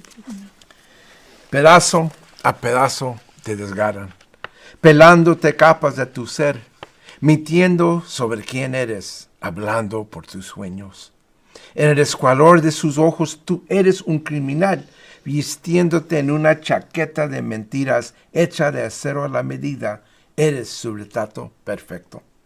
Quítatela, haz tu propio manto, desafía a los interrogadores, observa bien la muerte en su mirada. Di que no te rendirás, di que no les creerás cuando te nombren de nuevo, di que no aceptarás sus reglas, sus colores, sus morales depravados. Aquí tienes un camino, aquí puedes cantar la victoria, aquí no eres una raza conquistada, la víctima perpetua, un rostro sombrío en la tormenta. Manos y mente están esculpiendo un santuario. Usa estas armas contra ellos. Usa tus talentos dados. No son de piedra. I walked back and forth across the front of the room with increasing fervor as I recited more poems, more of my Spanish poems. At some point, the warden left. The men turned slowly toward me, to my onslaught of words and cadence, words to make them think and feel. The cascade of language swam across oceans of neglect, death, and history. I didn't know this would work, but it was the only weapon I had, my only defense, my only battle arms, poetry and more poetry. By the men were listening to me again. Soon they relaxed. Everything calmed down. That's how quickly things can turn in a prison. Mm-hmm. So it poetry and more poetry. Yeah, and you know what? Maybe it wouldn't have worked, but you have to draw on what you can and what I know. I was told that when I work in the guys in the prison, it's really sad that because of the pandemic, I have not been able to do in-person instruction. Mm-hmm. I'm still doing lesson plans for them. Mm-hmm. I've been writing lesson plans for this whole year. Mm-hmm. But I used to tell them, you got to have a relationship with options. Because when you're in the street trauma, your options get very minimal. You know, I say 1 or 2 options, not even that, maybe just one way to go. And men, one of the mutated distortions is men tend to go to one option. Usually it's the rage option. Usually it's the bullying, I'm going to overpower option. It's that option that every other option just doesn't seem to have any, you know, ability to deal with. So you got to tell them, you got to have a relationship with many options. There's a lot of ways to go. There's more to you. You have many layers to you. And I guess there's a time to rage and there's a time to have anger, and I get all that stuff, but that can't be the first one you go to. And so that's what happened. I went to the option that I could. Poetry, more poetry. That's all I can do. Well, I think that in the book, too, what comes up a lot is you talking about what's behind the rage, you know, and it's grief. It really you know, is. it's such deep grief. Which is why it's hard to deal with, because who wants to get to who the wants grief? to go there? No. Por favor, no. I know. It's like, yeah. Yeah. So the poetry, I mean, the other thing I want to say to you is that I'll just quote there's a section called Monsters of Our Own Making, right? And one thing that I really appreciate about you and it is that I feel like you can write like very complex analysis in very accessible language, you know, which I feel then what happens with the work then is it becomes teacherly. You know, like I feel like you're teaching. I go, oh my God, okay. So this is one that struck me because you're talking about capitalism, right? So you say capitalism is primarily a unique relationship based on the large-scale theft of surplus value. The amount workers are not paid for their labor, generating incalculable profits. A small and decreasing number of rich and powerful end up controlling land, minerals, air, water, oil, factories, etc. as private property. And then you talk right at the same time about Dini saying it about the poverty of access is what creates criminals, right? So it's like you break down the whole capitalist system in a little paragraph, right? This is why I really value my Marxist training. Exactly. I value all of it. Yes. It's helpful. We're living in a capitalism now, and more advanced capitalism, global capitalism. Obviously, Marx wrote 150 years ago. I keep coming up with the same number. But the point is, things have changed, but he's also, what he wrote about still is the basic essential things are still there. And I think that's why it's good to know this stuff. It's good to have knowledge. And yes, it's a European-based guy with the limitations of that is, but also that's knowledge. You know what I'm saying? You can tap into all kinds of knowledges. I started reading Shakespeare's sonnets not long ago. I had never been exposed to Shakespeare. I went to my first Shakespeare play when I was 45 years old. Ashland, Oregon. Remember, they have a big Shakespeare festival. They invited me, and I was in tears because I'd never been in one, and I couldn't understand 80% of what they were saying. It was that old archaic language, but I'm still crying because it was beautiful. And I go, I want this knowledge. I don't want to say that's going to make me a British, playwright. I'm just saying what great knowledge that is. It's good to have. Just like when one time I heard a Japanese poet. I didn't understand Japanese, but he brought me to tears. The way he moved and the way he spoke, it was like, I don't know Japanese, but I get the emotion was there. So my point is, all of that is good. All of it's good. It helps. Yeah. Well, I mean, I think too, when I said about the teacherly, is that I think I remember years ago when I go to Mexico and you talk to a cab driver and they had like the best, like critique of capitalism. Remember, just a regular dudes like on the street, in the buses. Everybody had this analysis going on that now has changed. Yeah, I know. And like there is sort of this dumbing down of like kind of mass, just popular culture. Yeah. The dumbing down of popular culture even. And so I appreciated those times in this book when I'm saying, oh, please read the book, read the book. The information on also buying this text and any of the texts of Luis really is right there on that YouTube page. It tells you how to order the books because, I say this, writer to writer, we need to sell our books, but also these are texts, I think, too, for those of you that are teachers that can really use these books to make, they're not complex ideas, really. They're really, it's like you're talking about capitalism. It's not that complex, the critique of capitalism. And he writes in a way that I feel like is very, very teacherly, very accessible, and on multiple levels. And so I encourage you to buy his work. I wanted to do a plug-in because we need this. Just really quickly, just to add, please. There's a lot of people, especially young people, are saying, I don't got time to teach nobody. I don't got time to educate nobody. If they don't get it, it's their fault. I get that. And I don't want to demonize anybody. But I don't feel that way. I feel it's an obligation that I give myself. Oh, definitely, yeah. I have to help people understand. I get it. You do it and they don't get it anyway, or they don't want to get it. That's fine. But I feel that one of my being in the world now is I have to teach, I have to show, I have to demonstrate, I have to write. I have to educate wherever I can. And educating is, to me, so key right now, like you're saying, just to get us from the traps of that narrow thinking, the very fearful-based thinking that's going around the country. People are believing anything. Belief systems have overwhelmed everything. You can believe anything you want, and have no responsibility. So my thing is, I feel like I have to, and again, in a good way. I'm not here to knock anybody over the head with anything, but in a good way, try to express some of these thoughts and feelings and what's going on and ideas that really correspond to real things. That to me is important. Yeah, I think too that, just even, what you were saying about, I'm not sure exactly how you said it, but, really trying to get, people that, particularly, people of color in this country, to question this nation state, to kind of try to put a little space in between their identification as Americans, right? And their origin stories, which on a certain level also gives them a critique, about that you don't have to really sign up on white capitalist patriarchy. You really don't have to, And it seems like a very simple thing, right? But it's like, I think any of us who just go home to our families and try to figure out how to say these things without using an ISM, no isms, and just figure out, You're right. So there's just a couple of things I wanted to say, and then I want to open it up to, we do have chat questions here, and also we're going to, we have a couple of people that are actually going to speak to you you'll be able to see them. But I have to quote a little bit from you about poetry as a sacred act. These are some of the things, because I know there's a lot of creative writers out there, emergent writers. So can I quote you? Yeah. Okay. You can sit back and hear. The only discipline that matters is self-discipline, right? And I really appreciate that, of knowing that that is what I think young artists struggle with the most, And then you can, and old ones too. Yeah. And then you say consciousness and creativity are vital to our future. And then you say poetry defies capitalism's profit motive.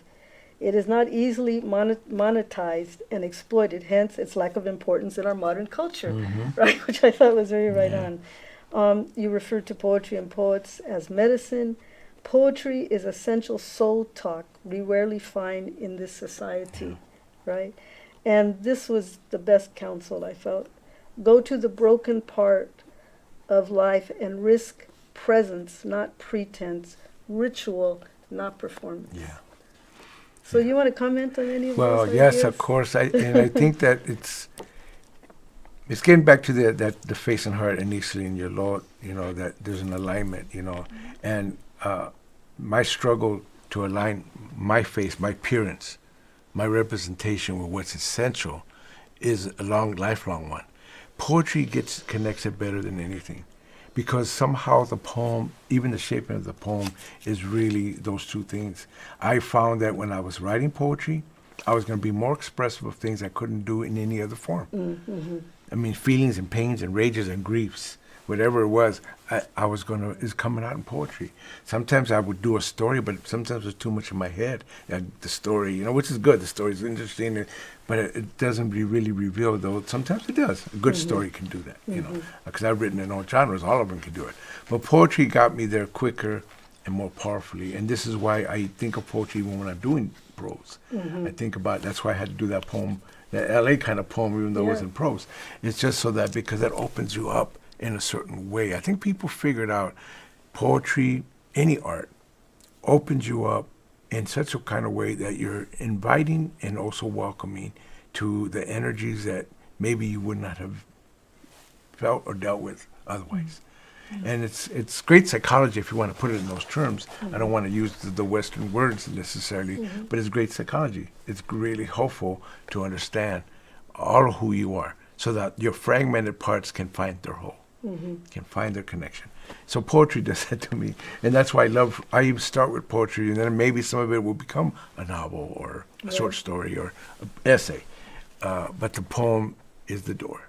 And once I'm in that door, yes, my essence and my appearances come together in ways that very few things can do.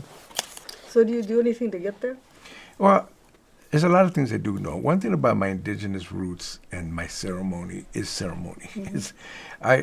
I never thought about it, but we're always doing ceremony anyway, but people don't, the more conscious you are. I have to be conscious that ceremony opens up that door. So everything's sacred. Training is always making the point, everything's sacred, but the intention to be in a sacred space is required. And that's where ceremony comes in. Because everything's sacred doesn't mean you're tapping into all the sacred. Right. But once you have the intention, then you get yourself in that space. Ceremony, ritual is the way to do that. There's different ways of doing it, as you know. Either you can do it with sage, you can do it with limpieza, you can do it with song, you can do it by putting yourself in the dark and having elements of nature there with you. You can do it in the lodge. There's a lot of ways to do it. And I try to do it as imaginative if I can. If I'm going to write, I got to put myself in that ceremonial space. So my intention to tap into sacred is there. You know what I mean? Yes, Otherwise, the writing is kind of limited. No, And I don't want it to be limited. It may not be useful anywhere, but the writing is what's important. So yeah. Well, I mean, you're talking because you said here, it's not performance, right? It is prayerful. I mean, there is this intention, and it's it's accessing a different side of the mind, right? It just And when you think about it, when the capitalism comes in, commerce comes in, it all makes it performance and show, and this is why even with our danza group, the danza group says we don't just do things to perform. It's a blessing. It's a prayer. You invite us. We're bringing it in there that way. Don't invite us so that we can do an acid dance and everybody's clapping afterwards. It's like, no, it's not what it is. So I have to do that again with all the art, including poetry, making sure that it's not. Does that mean that it doesn't have a shape and doesn't look well? Does that mean that when I'm reading poetry, there's not a performance aspect? No, it's there, but that's not the main thing. You know what I'm trying to get at. It's not what motivates it. That is. Yeah, absolutely. I think that's what I was interested in looking at, is that I was trying to find a word in this last couple of years for that wasn't thing, because there wasn't a thing or an artifact or some word that objectified, but that spoke to the process that then became something that was filled with energy that we think of as a sacred. And I finally found it, thanks, really, searching, and sort of came across it kind of accidentally, but it made total sense. But first you had to go through the process, and I realized, well, that's really what our people speak about in terms of making art. I've always thought of painting, or the way I paint, as poetry, because there's a way, what stops me is because you have to get to yourself. You have to get to the wall, you have to get through yourself, to yourself, to be able then to work. That ceremony of getting there sometimes is really painful. It is a process. It allows you then to move, and then to have an interaction with your tools, and then to have an interaction with what needs to be, without you stepping on it, and most of us have been trained that there's an object at the end of it. There's something useful, something valuable, a product, Exactly. And sometimes it's not about that. It's about what took you there that matters, and that's just sort of evidence of how close you got.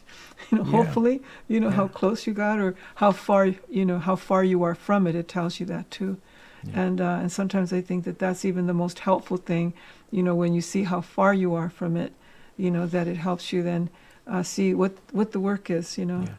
Well, when you're talking about, indigenous values, right? Or like, what is it, indigenous point of view? Is it, and it's so much that it's not the product, it's the process. Right. It's the getting there, that's where everything is. Well, as my mom used to say when I would tell her something about I was bored or I was sad or whatever, she always says, "You ponte a barrer." It's true. Do something that's meditative. And that's why I say being given space to the imagination, giving it There you full go. space. We don't do it. We get it. I can imagine right away you're in the implementation. Right Yeah, away you so wait a minute, true. give it full space. It's all right. That's what we're missing. We don't have the time to do that, but we got to do that for ourselves. Yeah. It's like always that thing about I gotta make it some. I gotta make it some. You know, Yeah. and you're that's beautiful what you just said. Is just giving that full play of the imagination and Yeah, I was a journalist, as you know, and I worked Uh-huh. in newspapers. I worked in news radio. I worked for CNN and NBC and a few other places. But there was a journalist who had this thing where I used to watch him. He would get all his stories, but he would just sit there and not do nothing. He was just sitting there, and I go, "What? I'm working, man. What's this guy?" He would just sit there for the longest time. I thought, "Oh, he's lazy." No, he came, and then he would start writing. And I asked him, "What are you doing?" He says, "I'm not going to write. I'm going to think everything. I'm going to go through this thing. I'm letting it go through this part of my brain and just letting it figure out what I'm going to do." And eventually something pops at me that this is the lead. You know, I said, I don't want to just write the lead. He gave himself enough time. And then, of course, like a good journalist, he moved quickly. His writing was crisp, and he was there. He met all the deadlines, you know. But he did this process that I thought very few people do, which is give yourself space for that. yeah. That's great. That's great. So I want to ask you one more thing, and then we'll go on to these chats, and just to bring this all full circle. And I love the what you say, being attendant to the indigenous, which is what we've been talking about very much today. And then you also talk. This is toward the end of the book about figuring out how to get us back home. You know, it's time finally to come home. Yeah. So it seems to me, you know, you've really wrought, you know, home out of your life. You wrought it right out of your life. So just, you know, kind of closing words around that idea. Well, just to point out that being home is really inside yourself, right? That you're at home no matter where you're at. But when you're homeless, you're never finding a home no matter where you're at. You're always without a home. Like I say, constantly exiled. The rechazo, constantly out of it. So the whole idea is that what is the goal of all this? Is just to get to the point where we can be comfortable in our own skin, comfortable in our own being, comfortable in our own imagination, whatever it was that we wanted to say. And to me, that's really extremely important. I don't think that there's anything more important than a human being who feels the fullness of that being, you know, and the world can judge it, tear apart, whatever. It doesn't matter when you feel that, you know, and you can walk anywhere and you feel, I'm at home. This is the whole idea. Borders doesn't matter, you know, or even if, well, I'm from this barrio, I'm somewhere else, I make a home there. Everybody becomes my barrio. You know what I'm saying? Yeah. And after a while, that's where I think it's, for me, it's important. And so the indigenous teaches you that because it tells you your mother's always there. You always have a mother. My actual mother died, but I remember there was one elder was telling me, yeah, but Mother Earth, they tell you walk on. And so my whole thing was, I don't need government to tell me I'm indigenous. I don't need a card.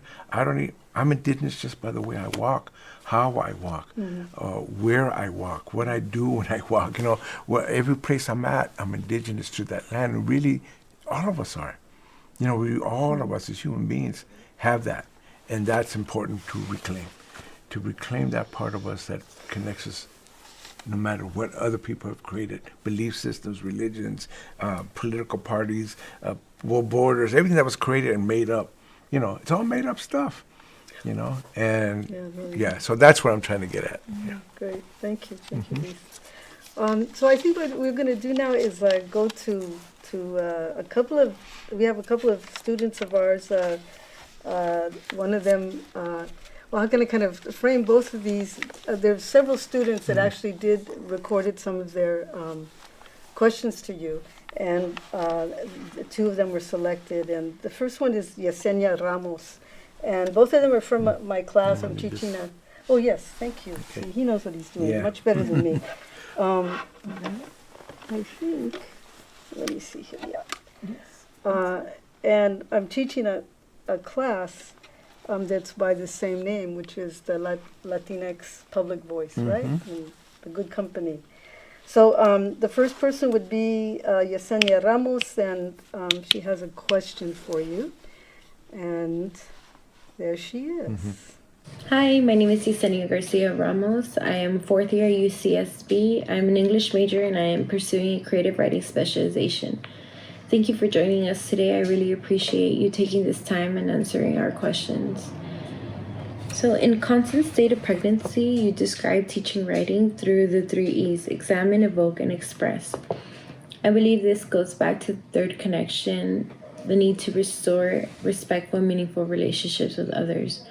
Now, are there methods you would apply the 3 E's in overall teaching? Could you please talk more about this teaching and writing relationship to language without the constraints? Thank you for your time. Yeah, so I utilize the 3 E's, which again is examination of your life. It comes from Socrates, an unexamined life is not worth living.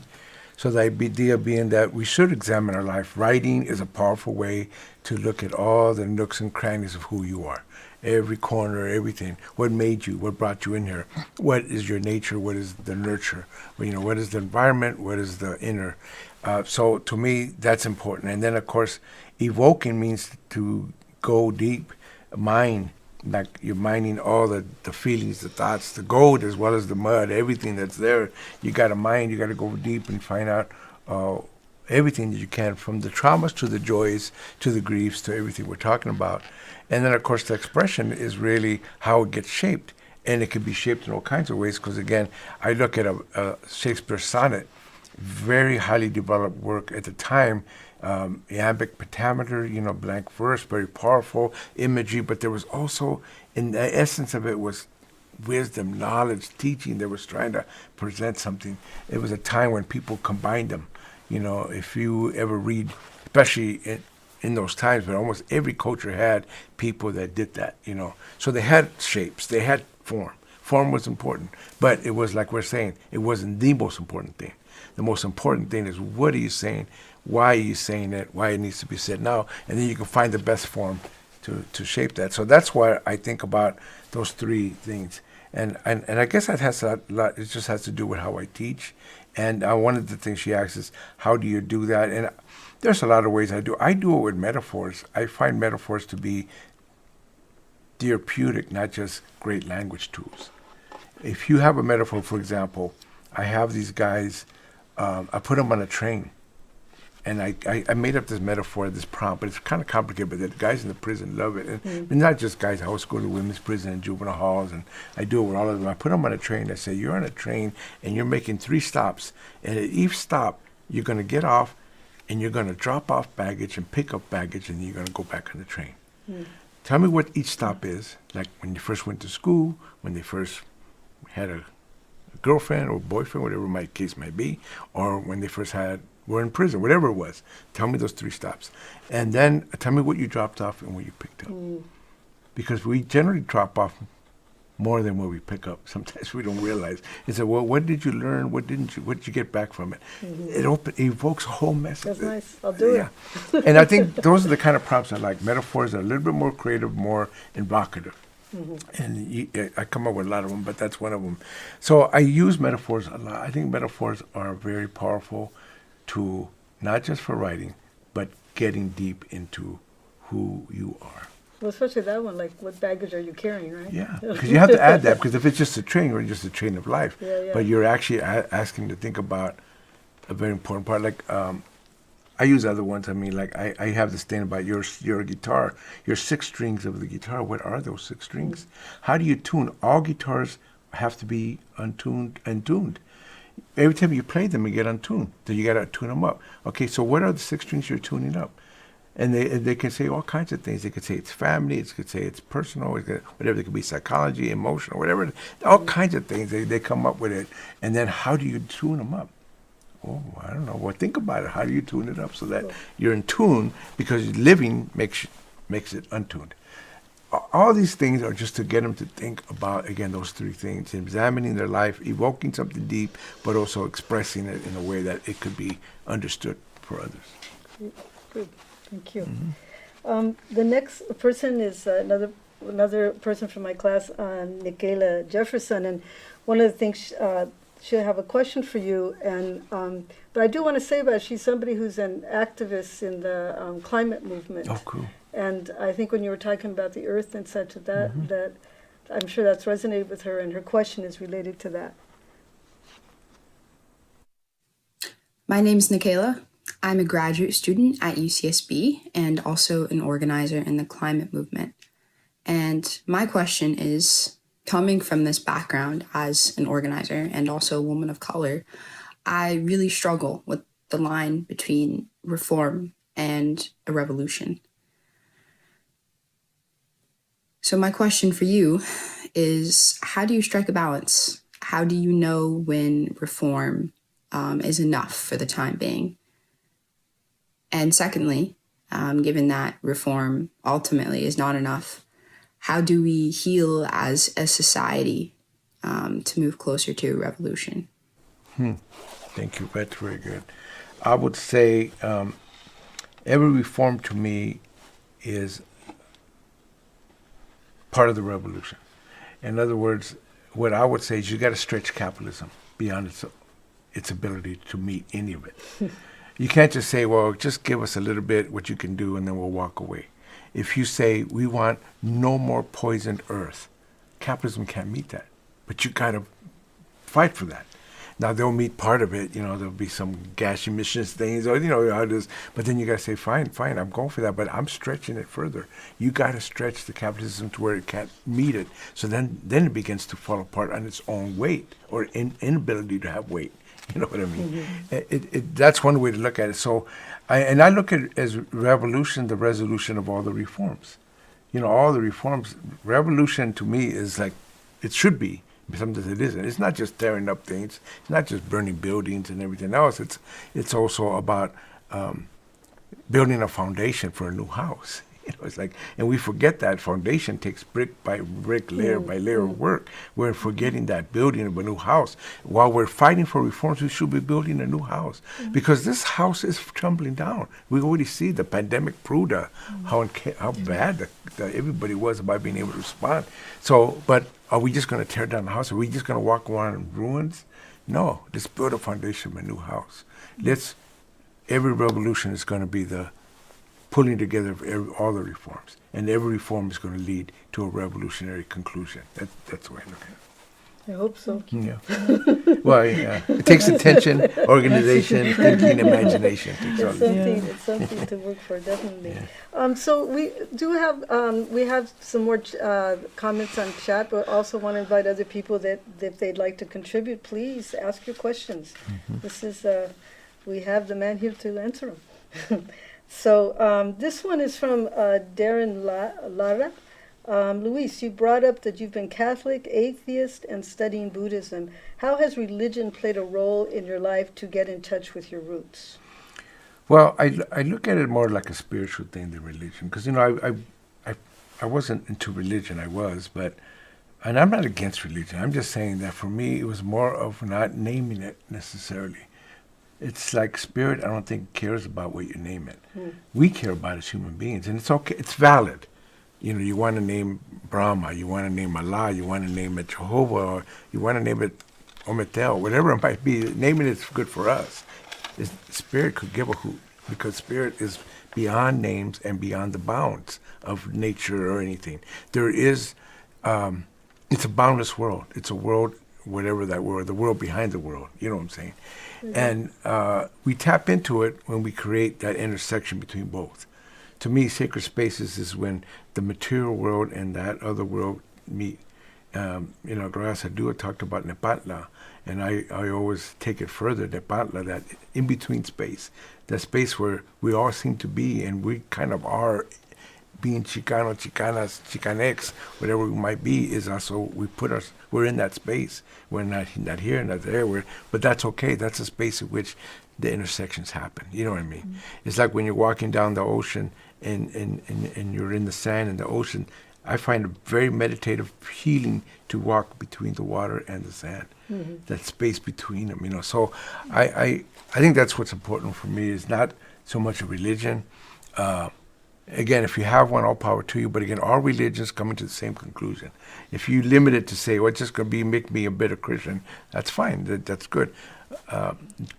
Christ, by the way, never said that. He never said to be a better Christian. That's not. His teachings never talked about that. He talked about, having a proper respect for relationship with your creator and a proper respect for relationship with others. And that's part of the wholeness. So to me, that's where I go. I go to the spiritual end of it and not necessarily have to name it. Now again, because of my Mexica background and my indigenous, I do have names that I do in my community, whether it's among the Dene, the people who have adopted my family, my wife, but also among Mexicas, we say Ometel, but to me, Ometel isn't a static, stuck thing, and it's not a God to be worshipped. It's not. It's just what you name the supreme generating principle of the universe. You're naming it. And it's balance. It's that struggle between all the tensions. Yes. To me, that's what it is, and that's what I'm going for when I say those things. So yeah, I think that's more important to me than just I want to set up a church or be part of a church. And again, if you got a church, that's fine. That wasn't what I was looking for and what I need. And I learned from everybody. I have Buddhist friends. I have all these great friends from all over. And again, I have nothing against atheists either, because I was an atheist for a long time. When the reason why I was an atheist is because there was so much immaturity and infantilism in religion among the people that I saw. They were like fantasy constantly. They didn't see it as a metaphor that can guide you. They fell literally into all these religious texts and sacred texts. And this is the way it is. Wait a minute, that's kind of infantile thinking. I became an atheist because I just didn't want to be part of that thinking of just closing your eyes to anything else. But I'm not being able to see the Bible, for example, as metaphor. You're talking about metaphors. So it's the like, Bible is a great metaphor, great teachings. There's a lot of Yes, things, but I'm not falling into it just like I'm not falling into anything else. But the other side of it is that I still needed to have a spiritual engagement. I was losing that part, and I needed to get that. And again, what I name it is not as important as being in it.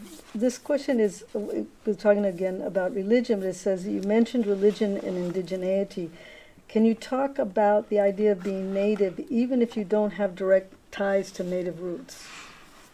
Well, that's very powerful, especially if you are Chicanx or Latinx, and you have indigenous, but you don't have the tribal ties. And as you know, among the first peoples here, they're trying to get people to say, what is your tribe? Because there's a lot of people that are claiming to be tribal and they're not. People are misappropriating and misusing it. So now there's a big issue among Native American groups to say, wait, who are you? What is your tribe? And among the Dene, the Navajo, they know their clans. They have to name their clans because there's a lot of reasons for that. But one of them is to know really where you came from. And we don't have that. Chicanos so what we have people who have studied it though. And we looked at all of Mexico and the different original peoples and where they're from. And I get it, in 500 years it's been mixed in with a lot of other things. That's all part of who we are. But looking at that is helpful. There's a beautiful museum in Chicago, the Mexican Fine Arts Central Museum. And my good friend Carlos Toledo was the founder of it. He's a teacher. He's a really, really amazing guy. But he has this beautiful map of all of Mexico and all the indigenous groups just to help students when they go in there. And he has all these pictures of all the people so you can see the great diversity just among indigenous people. Forget that there's also Africans in Mexico and of course Jewish populations and Lebanese and Spanish everywhere, but the point is just the indigenous was so diverse. It's a beautiful thing. And it's good to know to just go back to, and again, I can't go, like I went to, among the Raramari, I went to the Tarahumara. They saw me as Mexican. I said, you're not Tarahumara. I said, no, my mother is, my grandmother is, my great-grandmother is. I'm trying to find my roots. They actually found that to be they loved that because you know why they say nobody comes back? Yeah. You interested in us? Yes. I look Mexican to them. Which they don't claim Mexican. They're Raramari. But I said, really? And then they opened their doors. They loved it. I want to know the people. I want to know what I don't have. This heritage that I lost. I want to know as much as I can. They were so beautiful. They were going to adopt me. They have a ejido, so you can't really give you land, but they'll give you land you can build on. You can't own land in the ejido, but he said, we got a little piece of land you can build on. And I almost went for it because it was so beautiful. But does that mean that I'm Raramuri? Not like them. I'm not race traditional. I claim it because my mother, because I saw them, because they saw me. We saw each other. But they also saw me as knowing that I don't have those roots anymore. So what I have done is in the last 20, 25 years is work with a lot of indigenous groups here in the United States with the Lakota. I mean, ceremony, teachings, the Hamblecha, a lot of other things, but also the Dene, in particular, those two. Other tribes, of course. I have my great friend who's Odom, out of the Gila River Reservation, teacher, elder. I mean, in other words, I have so many all over. And they do teach, but I also know even among the Dene, our teacher says, we're teaching you Dene ways, but remember, that's Dene ways. It's not your way. We don't want you to be Dene. Be who you are. But we recognize indigenous in you. You know what I'm saying? Well, I think that's yeah. the key, and maybe Yeah. that's part of the question Exactly. here, where you're saying that, you may not know, but we recognize the indigenous in you, Yeah. but you have to be you, you Yeah. know? So there's no, I think there is a big fear, very well-meaning people being afraid of not wanting to appropriate, right? Yeah, of So course. then you have like all these Mexicano kids say, well, no soy India, like that, and you're kind of, I look all weta, but it's like you're looking at another face, and they're indigenous origin, and not feeling like they have the right to look at that, I know. And I think what we're talking about is just that the thing about going home is that you Yeah. have the right to go home, That's right. wherever that might be, however that is, and I think that's beautiful. kind of tied into what this question's about. Well, I don't even know if it's just about a right. I think it's also about a responsibility. There That you there's go. some- Well, I feel that. I feel that. It Yes. is a responsibility. Going home, knowing what it is, and naming it again. It's not just saying in general, I'm indigenous. Yeah. Yes. I want to really know. Yeah, what What yes. does it mean? Yeah. Yes. So this question is, I think this will be the last one for us here. How do we teach our men, I think there's two parts to it. How do we teach our men to stop feeling the need to prove our manhood? And maybe there is one more question, I have to look at this, but that's one question in itself. Well, one of it, it's like I said, if everything's made up, even manhood is a made up thing. The idea of what a man is made up. You have to recognize it. It has a history. Even when you read Marx and Engels, they go back to the origins of the family, state, and that's a very good book because it tells you that those things didn't matter to human beings for longer times than we made it matter in the last 2,000 to 5,000 years ago. At a certain point, the patriarchy came in, turned everything on its head. Power came in. The male God energy is the only God energy, really. That's what's being said. These things change everything. Psychology changes you genetically, all kinds of things, and we've been traumatized by it. I mean, I have to name it. That's what has happened. I'm not saying that if you're Catholico, you're Christian, you believe in God, it's the male, that's on you, it's fine, but we have to name. I even talk to my good Catholic revolutionary friends who are, and tell them, you just got to at least know it's there. That doctrine of discovery is a real thing, and we have to name it. This is what they did. Do I hate everybody that's Catholic? No, I didn't want to go to Spain for the longest time because I used to have this crazy idea they're colonialists. We were all there. But you know what? They're beautiful people They're in great. Spain. And you go to Spain's cosmopolitan, the whole world's there, and their spirits. Of course, That's very cool. there's people that aren't, but the point is, you can find that anywhere. So you open up to things, and so I find that's the main thing. But you got to still name what the history was, and so I think that's important to at least say, whatever we are, that we cannot need to be stuck in it. Being a man shouldn't be a prison, and yet we are in prisons. These men, I can see it, and they don't even know it. Yeah. They don't even know it. And I said, just liberate yourself. Get the keys of liberation. You realize that a man is a much more complicated, emotionally involved, complicated human being. Don't limit yourself to what you think a man is because somebody else told you that. You know what I'm saying? Yeah. And what an impact, the change that would have for women. That's Absolutely. because women sense who they are much better. Even though you're right, there's a lot of them in the prisons that they've been given, but they sense themselves much better about their fullness compared to men. But I think, the thing that's always kind of interesting to me about that is like how we always say that as people of color, we've had to learn white people. We have to learn everything about white people to survive, right? Yeah. So there's a certain way I think it's also That's comparable when very looking at men and women, that women really can read, know men much better than men know women, Yeah, right? I agree. Because of those power relations, you're right? right. And so there's a Absolutely lot true. to kind of find out in that exchange, Absolutely true. Yeah.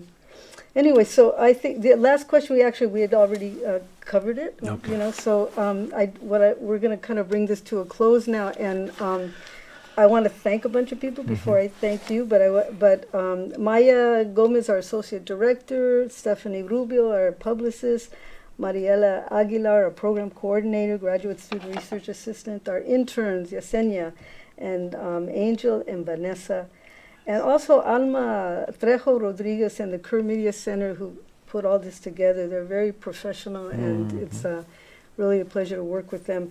Las Maestras Center has a website that we're very proud of, and we would really love for people to check it out and, you know, sign up, subscribe to us so that we can continue to do, you know, this kind of events and lots of community come now, and it's on and off campus, and you know, we just really hope that you will join us. We have a series coming up. Of course, it's continuing. We got Roberto Lovato next time, April 22nd, and he's a journalist, and it's interesting because some of the stuff you were talking about, the Mara and all of that. Yeah. That's really what he's writing a lot about as a Salvadoran, Yeah. U.S. Salvadoran. But above all else, Luis, it has just been a real pleasure to be here and talk with you. And we're so honored you came, and you got to come back and in the flesh, all of, you know, where you can actually Well, see I our also students. appreciate the challenges. I mean, this is what we need to all be challenged. And you were both challenging in a respectful, meaningful way. I don't mean like you were put me up against the wall, which probably wouldn't have been bad either. But just the dialogue was so rich. I really appreciate that. Thank you. Thank you. That's a Luis. comadre. That's a Thank you. combate. Thank you.